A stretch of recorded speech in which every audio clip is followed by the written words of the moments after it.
So welcome back to the channel, and in today's video I want to talk to you about the amazing OM-1 MKII camera from OM System that I'm holding right here.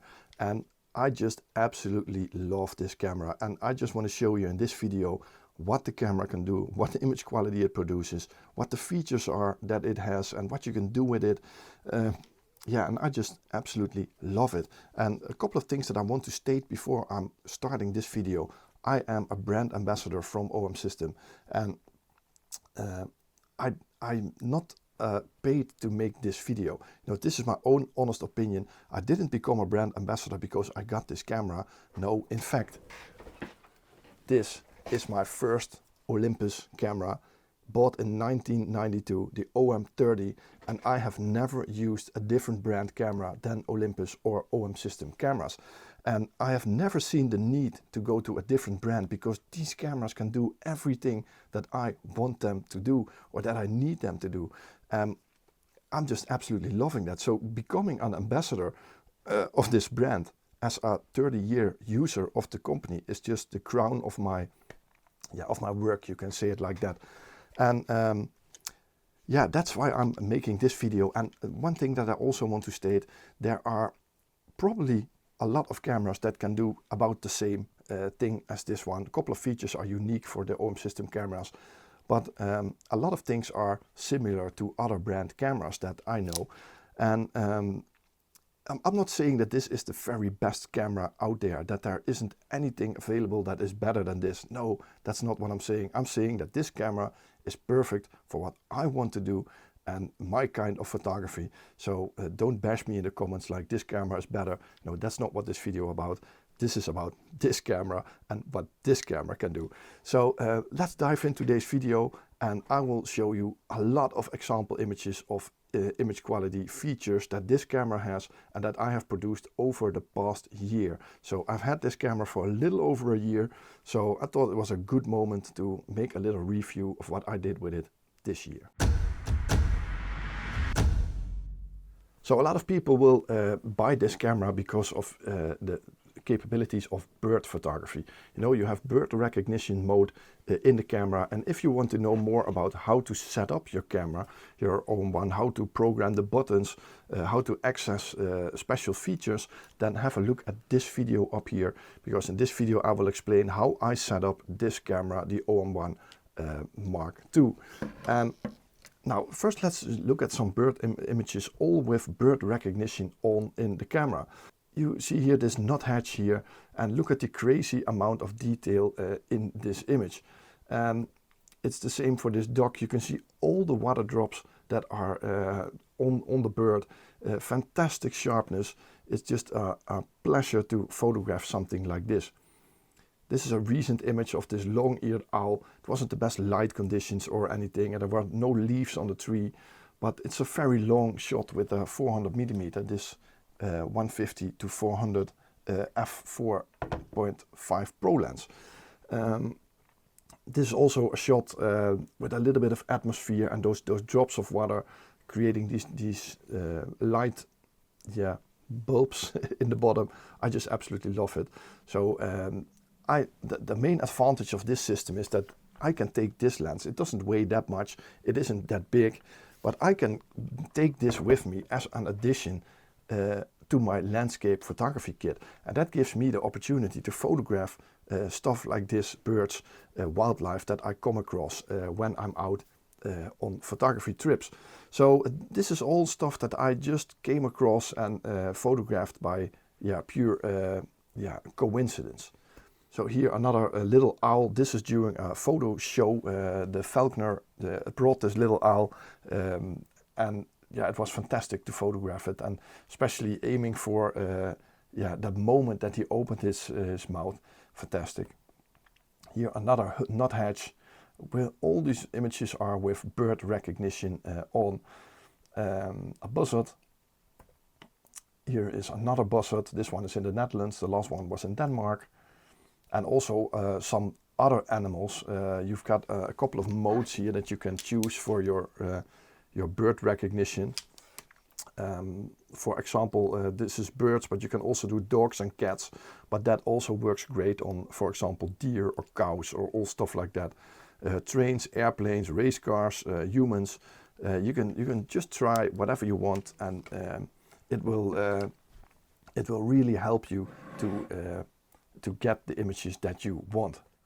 Here, this little mouse, also shot with bird recognition on. It just focuses on the eye. You can see it going to the eye and tracking the image. Then birds in flight. You know, I don't do much bird in flight. Recently, I shot a couple of videos where I did a lot of bird photography, also birds in flight, but I'm still processing those. So if you're interested in that, then make sure to subscribe to the channel, because in a couple of weeks, I will probably be releasing some more videos of this material. But this is some stuff that I've already recorded during this year. All these are not wild birds. I have to say that this is at a falconer. These are trained birds to fly around, so I can practice on them to photograph. So this is I think it's a Durango, if I'm not mistaken. Fantastic bird, difficult to photograph because it's the same colors as the background, but still the bird tracking really tracked to the eye of this bird. This was also quite difficult. A white bird into the sky, always difficult, but you can see that the camera has no problem on focusing on this bird. So yeah, absolutely fantastic capabilities for bird photography or bird in flight photography. If you look at the outside, this camera is completely weather sealed. One of the unique features of OM system. You know, weather sealing is just fantastic, especially with the Pro lenses on. I think you can go up to IP67 from my head. I'm not exactly sure, but I've sometimes flushed my camera under the drain when it was completely covered with sand or mud or all that stuff. So as long as you don't submerge it underwater, you should be absolutely fine. And even in cold temperatures here in Belgium last year, this is at -15, but I've been using the OM-1, so not the Mark II, but the OM-1 in Sweden last year at -25, -28 degrees. And I've seen videos even going colder than that. Just make sure that you bring enough batteries on trips like that. So this is all in snowy conditions. It was snowing, it was cold. The camera had absolutely zero problems. I can't say that about the Osmo Pocket that I'm recording on right now. You know, that thing had some real problems. When it got too cold, I couldn't access it anymore. So I had to warm it up under my jacket first, and then eventually I was able to record some new material again. But the OM-1, absolutely not a single problem there. So if you look at the details that this camera can manage, just look at a couple of images here from the birds that I photographed over this year. Just look at it here. All the details in the feathers are here on this bird, especially on the place where the camera focused here on its eye. Fantastic. Also this one, you can really see all the details in its beak and even the veins going through its eyes when it closes its eyes. This bird doesn't close its eyes, but there's some sort of filter going over it. Yeah, absolutely fantastic. This sunbird, look at all the details in these feathers. You know, it's fantastic. As long as you get the right shutter speed, it doesn't matter. You can raise the ISO up quite a bit without losing all those details. This owl also, fantastic image. This is actually a high resolution image. So the camera shot 8 images and combined it. So it could only work with this owl sitting quite still. But I needed the dynamic range because this background was quite a bit bright and the owl was sitting in kind of a dark spot. So I used that to get this image. And that's what I love about this camera, that you can use all these features that it has to get the images that you need it to produce. Another example of a nice feature that this camera has, a lot of other camera brands have this feature also, the double exposures. You know, you can take 2 images and combine them together. Some other camera brands can take multiple images, I think 5, 6 or 7, and some other brands like Sony can't even do a single double exposure. You can also do it in post-processing, but if you look at this image, it's the same image as this one, but I just used this as the base image and then shot the other image over it, and that created this very abstract Van Gogh-like image. Then let's look at some images where there was quite some high dynamic range situations, which is sometimes a point that people are criticizing OM system for. Well, like I said with the owl shot, in cases like this, I often use the high resolution mode or use live ND. You know, in live ND mode, you get crazy dynamic range from this camera, also in high res, but the live ND mode is even better. So this is a very short, long exposure used with live ND, and it has everything in it, the details in the foreground, the light in the sky, everything is still possible with this image. This is the same, also a little live ND shot with a little bit of a longer shutter speed, but it doesn't matter, it was completely wind still, so I could easily take this image with that situation. Well, this is also a very high dynamic range image. The background was very light, the foreground really dark, so I just aimed for the horse and tried to get the exposure right on the horse, overexposing that background a bit, but I could really pull back those details in that spot. Well, this is an extremely high dynamic range image shooting straight into the rising sun, but still there's enough detail in that foreground to make it a really moody atmospheric shot. One of my luckiest moments in this year with those geese swimming by at the exact same moment. This is also all shot straight into the sun, and maybe that's one thing that I do. I try to find the things that this camera is good at. And I'm not the kind of person that's going to complain like this camera can't do this or it can't do that. I just try to work with what I got and find things that it's absolutely good at. And the colors of OM system and Olympus cameras, and probably that's one of the things why I'm stuck with it all those years. I absolutely love how the cameras manage the colors. Absolute fantastic. So in this case also, you can see I'm always shooting in RAW, so I have to process them. But this is just how it is in reality. This fog completely lit up in summer.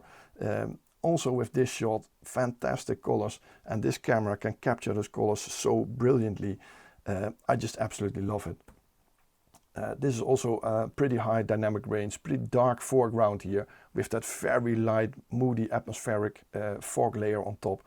But there's just not a single problem here. And this is just a normal exposure, no live ND, no live or high-res images, just one single exposure. The same here, bright background, a dark foreground, not a problem. And even with higher shutter speeds or faster shutter speeds, higher ISO levels, you can see it here, the bird clapping its wings. I needed a high shutter speed, a fast shutter speed to capture that without movement. And it was not a single problem for this camera, even shooting straight into the sun. Yeah, all the details are still left in that image. Here you see some more images of those birds with the details here. All the feathers are there. And these are actually all shots with pretty high ISO levels. This is at ISO 6400. This is also ISO 6400. And just look at all those details in the feathers. You know, they are all here.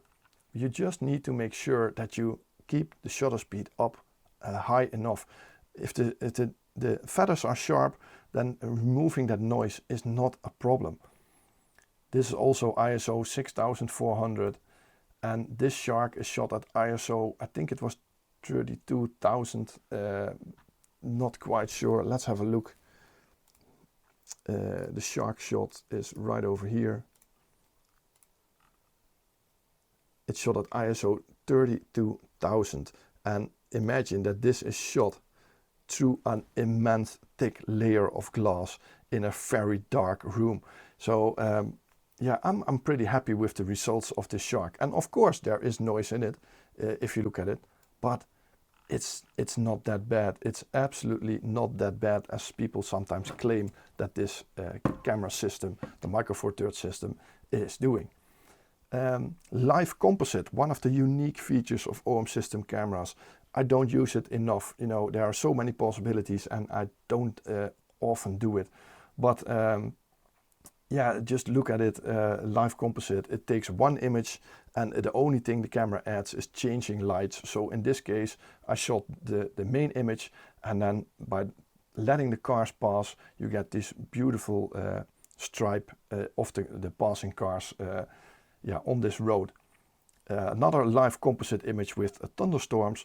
You know, just one push on the button and just wait until all those flashes have come down. And if you look on the camera and think, okay, this looks quite nice right now, you push the shutter again and the camera stops the recording, and you get this amazing image with all these flashes impacting in the landscape. So unique feature, live composite, absolutely fantastic.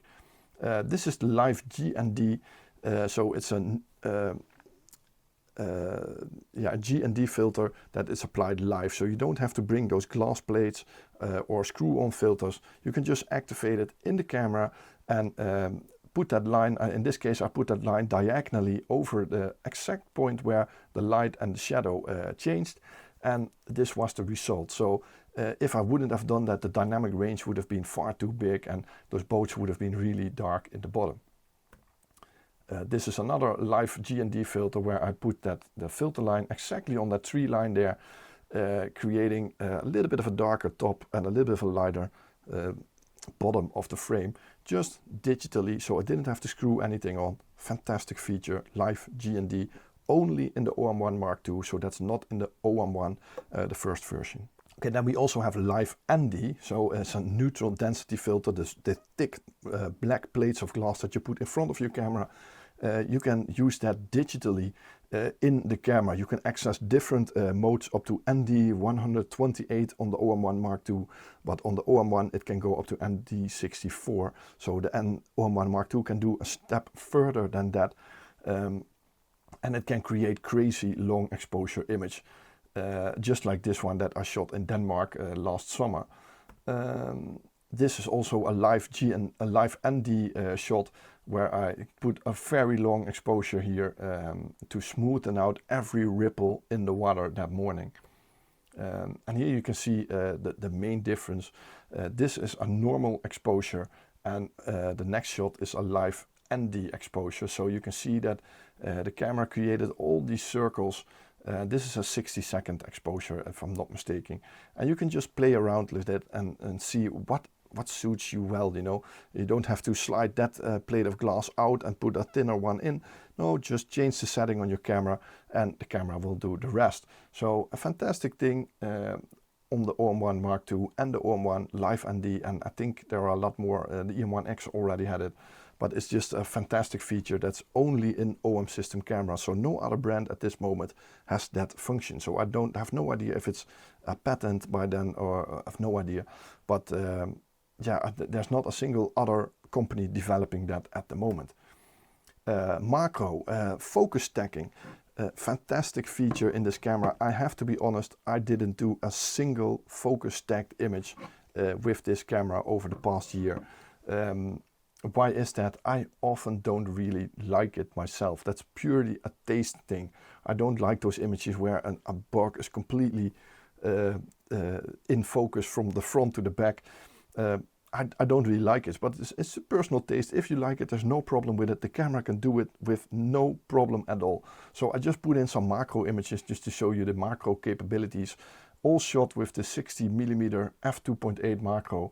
You can see there were two of those butterflies sitting quite close to each other with the sun behind it, and the wet water drops on the grasses creating this atmosphere. Here is a little bit of a zoomed in version to one of those little butterflies.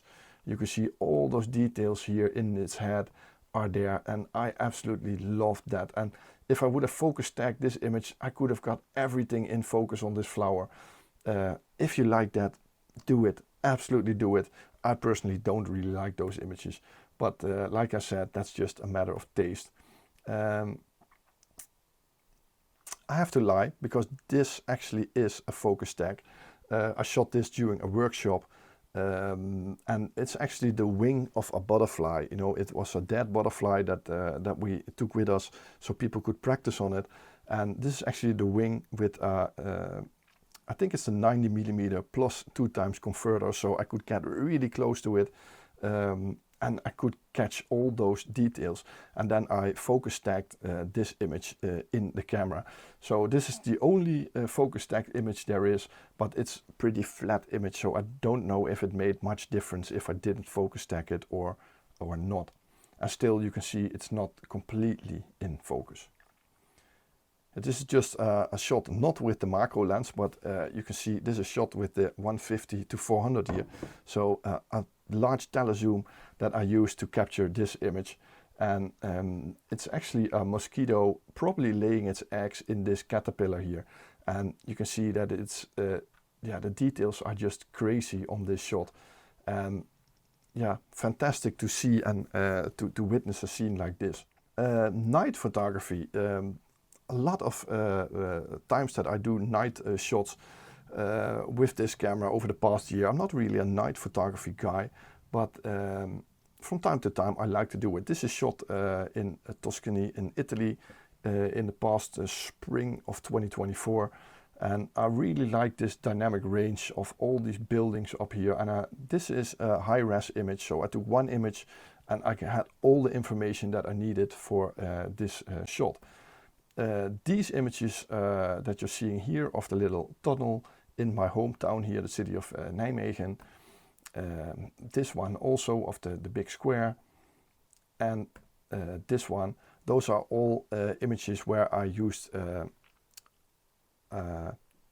the technique that I constantly shot darker images. So these are about 10 images that I pushed together in post-processing from bright to dark, and then eventually got this result. So yeah, it's a fantastic way to get all these lights, everything in those images without being overexposed. And it's very easy to do it with this camera. It's actually some sort of bracket, you can call it a bracket. So I did a bracket here and pushed those images together.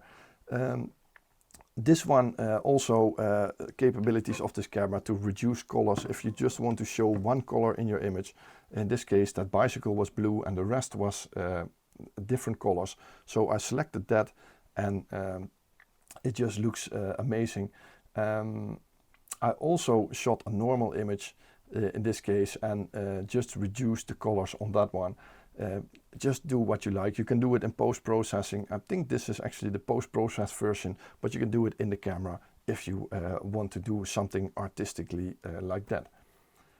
Panoramics. There's no panoramic function in this camera, but of course you can take panoramic shots and add them together in post-processing. So that's what I did with these shots. And yeah, you can see if you go from the left to the right, you know, there is fantastic details over that complete image from left to right. It's absolutely fantastic. And this is just one of the many panoramics that I shoot with this camera. I'm absolutely loving panoramic functions. So this is probably one of the most difficult images that I've shot in my life. So this is a live ND shot. So with the live ND filter on, and then I took different exposures of every single frame. So I think these are 7 images, 7 vertical images that I shot in 3 different light exposures. So bright, normal, dark. And I shot all those frames like that. So I pushed all those images together first, and then I added them all together as one giant panorama. So I was really, really pleased with the outcome of this image. It's absolutely fantastic. So another example of live ND and what the camera is capable of. And look at the dynamic range, shooting straight into the sun, and still that foreground is just fantastic. Another panorama here. And then we have one of the most beautiful things that I like to use. Like I said earlier, I like to use the things that are the benefit of this camera. And I like to use it in my advantage and not complain about what it can do. Just use the things that it can do at the best. So just look at this field of tulips here in the Netherlands. And this is with a bit of a wide angle image. And the Micro Four Thirds system has the ability that every lens, this is an 8-25, but it behaves like a 16-50 on a full frame camera. And if you look at this one, this is the 150-400 with teleconverter. So this actually can behave like a 300 to 1000 millimeter lens on a full frame camera at f4.5. And just look at the size of this thing. It's just absolute fantastic what you can do with it. And just look at this field of tulips here with a wide angle shot. But if you start zooming into it, you can get much more intimate images.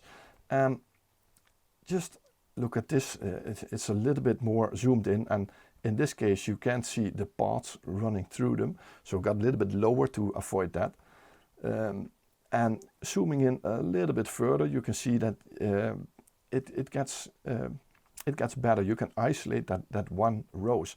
But if you get a telephoto like this, that not many landscape photographers carry around a lens like this, where you can zoom a 1000 millimeter full frame equivalent with you. It's about the same with the normal 100 to 400. It's the same focal range, so you don't have to spend 7,500 for this lens. There's a €1,300 version that works just as good for this focal range. But just look at the difference between this lens or this photograph and this one. This is the advantage of this camera. Being able to zoom in this fast is just, or just this far, is just absolute crazy. What I hear a lot of times when people say is that the background isn't blurry enough on the Micro Four Thirds system. Well, what people often don't forget is it's true. If you look at the same focal range with the same aperture, then the Micro Four Thirds system doesn't have as blurry backgrounds as other brands do. But because we are able to zoom in further with this shot, the background gets blurrier automatically. You know, it's just physics that happens. Just look at this bird here, for example. This is a shot at 160 millimeters. So 160 millimeters. And then I thought I can zoom in even further, but then I only get the eye of this bird. So what did I do? I walked back a step. So I got a little bit further away from the bird, but zoomed in all the way. And look at the difference in background between this image and the next image. You see, it's just a meter back and zooming in more. This is at 400 millimeters, so it's an 800 millimeter equivalent. And because of that, sorry, and because of that, the background gets blurry by itself. So yes, if you look at the same aperture, the same focal difference, then the Micro Four Thirds system has less blurry backgrounds than a full frame camera. But because you're able to zoom in further and you can take a little bit more different distance, zoom in further, and you see the difference here between that background. It's the same bird sitting in the exact same spot. The only thing I did was zoom in further and move back a little bit myself. And the blurriness comes by itself. And to show you, let me show you these two images here, because I'm not telling bullshit here.